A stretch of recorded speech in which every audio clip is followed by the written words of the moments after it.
All right, let's get right into it. When I think about major production incidents, one really stands out. It's a classic story, really, a Friday night meltdown that taught us a ton about distributed systems under pressure. It's the kind of thing that really shows you what your systems and your team are made of. Yeah, that's a great question, and one definitely comes to mind. It involved our main e-commerce platform, the order history service, to be exact. This one was, well, it was a big one. Really high stakes. It was the kind of situation where you absolutely have to stay calm, be methodical, and know your entire stack inside and out. So picture this. It's Friday night. Of course, it's a Friday night, right? Peak traffic. The absolute worst possible time for things to go sideways. And, yup, that's exactly when the pages start screaming. So the first signs of trouble actually came from our users. Around 8 p.m., we see chatter on Twitter, "Hey, my order history page is timing out." That's never a good sign. And sure enough, just 5 minutes later, our own monitoring systems lit up like a Christmas tree. PagerDuty goes off, our error rate jumps over 5%, and the real kicker? P99 latency just skyrockets past 2 seconds.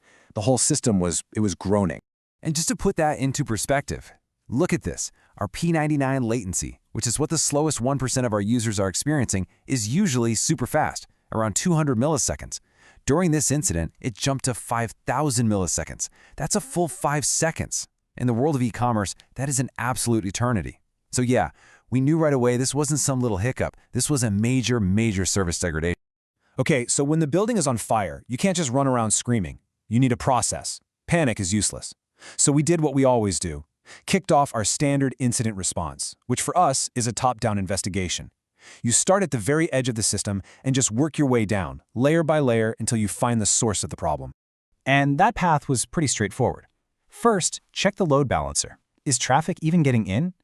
Then, look at the application servers. Are our services falling over? And finally, if all else fails, you drill all the way down to the database. It's just a process of elimination, really. Check one thing off the list, move to the next. So, layer 1, the load balancer. The logs were actually pretty clean, except for one thing. A ton of HTTP 504s, gateway timeouts. And what does that tell you? It means the load balancer did its job, it sent the request to the backend, but the backend just never answered. It timed out, which in a weird way is good news.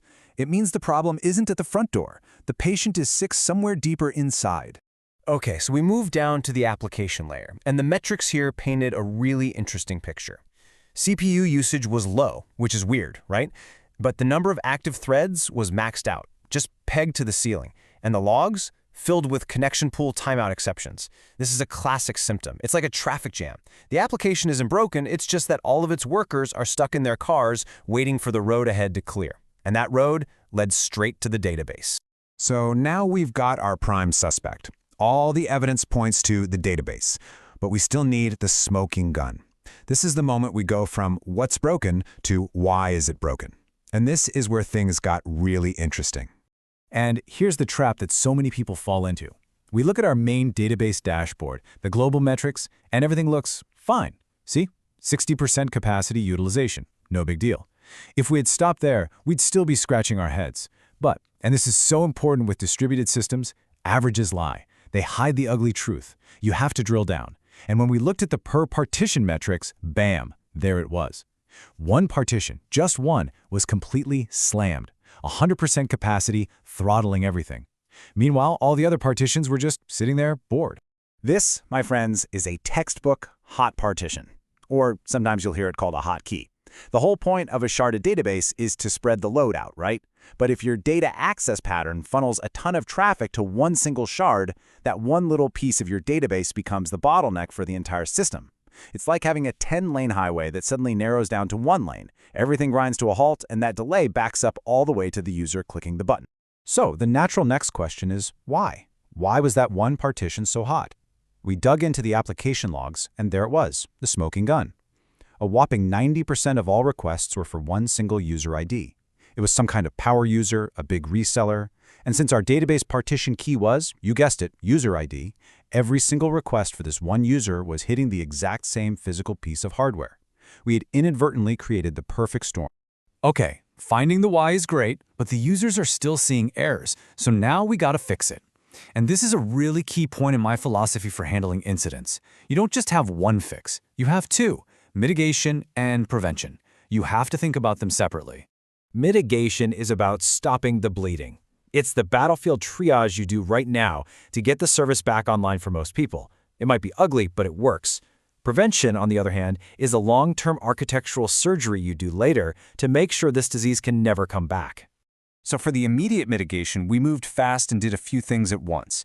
First, we tripped a circuit breaker on that one specific user ID. Just block the traffic causing the problem.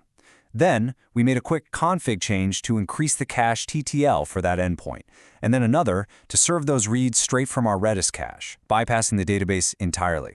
Oh, and we also double-checked that our database's adaptive capacity was enabled to help it cope. The combination of these things basically put a tourniquet on the problem and got the site stable again for everyone else in just a matter of minutes. Now for the prevention part. This is where the real engineering comes in. First, we had to fix the root cause, the schema. We changed our partition key from just user ID to user ID plus a time-based suffix, like the week of the year. That way, even a power user's data gets spread out over time. Second, we bolstered our caching strategy with things like write-through and request coalescing. Third, and this is crucial, we added proper guardrails. We put in per-user rate limiting with a token bucket algorithm, so no single user can ever hog all the resources again. And finally, we started a bigger project to implement shuffle sharding, which is a really elegant way to isolate tenants and basically eliminate these noisy neighbor problems for good. And, this whole thing really triggered a mindset shift for the whole team. It taught us that we can't just be reactive, you have to be proactive. You have to design your systems assuming that things like noisy neighbors and weird, spiky traffic patterns aren't just edge cases, they're guarantees. They will happen. So that experience really changed how I think about system architecture. And it leaves me with the question that I now ask at the beginning of every new project, which I think is one of the most fundamental questions we can ask. How do we architect our systems from day one to prevent this? How do we build in fairness and isolation so that one customer's massive success doesn't accidentally cause an outage for everybody else?